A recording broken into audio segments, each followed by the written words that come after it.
Kelly Clarkson. What? Who's saying what? Oh, that's somebody. Anyway, you get the idea. That's one of many guys that I got to work with. I also became good friends with a guy named Garth Richardson. He did the Rage Against the Machine's first record. He did Mother's Milk from the Red Hot Chili Peppers, and then we did what did we do? Who was that band? Damn it! Okay, it doesn't matter. You take, man. No. Anyway, so I got to work with these kinds of people.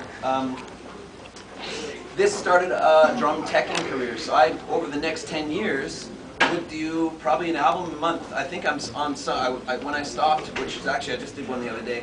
But when I stopped, I was nearing 100 records that I had been a part of. I had done the drum teching for, and so now I was wearing 3 hats kind of around the town. I had a pretty cool band that was going on. I was in a couple bands, so I was Chris the drummer, and then I was the job that I had at the drum factory was really prestigious. I got lucky, you know. When I started with them, it was a new position, and there was only like 6 or 8 people working there, and I was the new guy, and it was a job that a lot of people wanted, and I guess I just got it because I hung out there all the time and was basically hanging out for free, you know.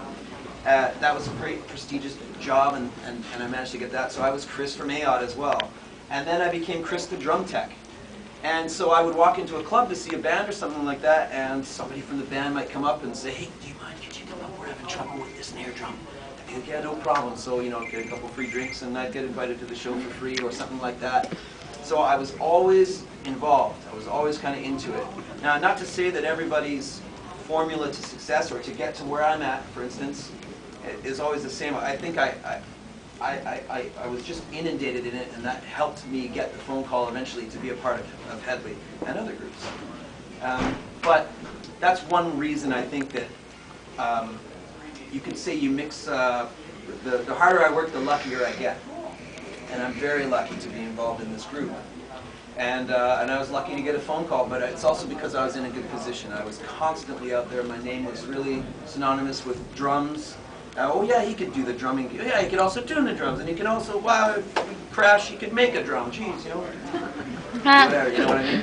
I was able to do all of these things, and that's why I was in a good position to be able to accept the gig. And then, because of my good foundation of drumming itself, I can take this kind of music that I wasn't necessarily, wasn't my certain kind of music, and I could bring what I knew about drumming and music to the band and give it a different and interesting sound, and I think that might be part of the success, at least a quarter of it, and as to why we ended up doing some good business, and that all of you are probably here today because I'm in this group, and that's a great thing.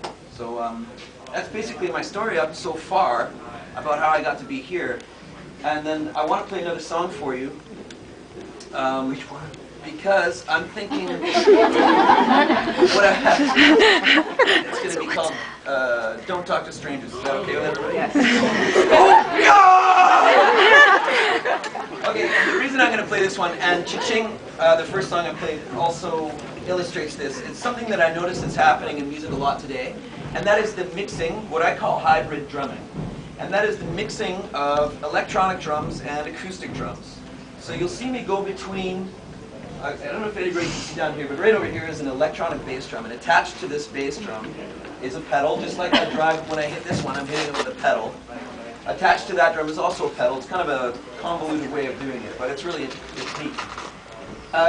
And then over here I have an electronic snare drum. I mean, I can make these electronics sound any way I want, but the reason I'm doing that is because here's a realization, is that most people are playing to what we call tracks now. The reason for this is when you download a song, for instance, the reason for this is financing.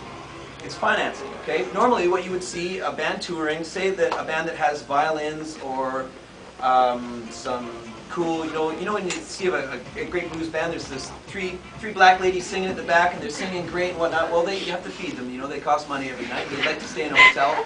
Unfortunately, you can't do that because it costs a lot of money, and there's the music industry in today's standards is much less than it was than our years past. This is actually the worst years that they say that it's ever been, and although that we're enjoying some success, I can see when I was coming up and younger, the amount of money that was spent and enjoyed, and even the musicianship that we're just not seeing anymore because of the lack of funding or whatever's going on. The downloading is a problem, of course. I mean, not that big, I don't know, but as a result, we use technology and we play to tracks. The tracks on our tracks, for instance, some people do more than others. We try to be really sparing with it because we play.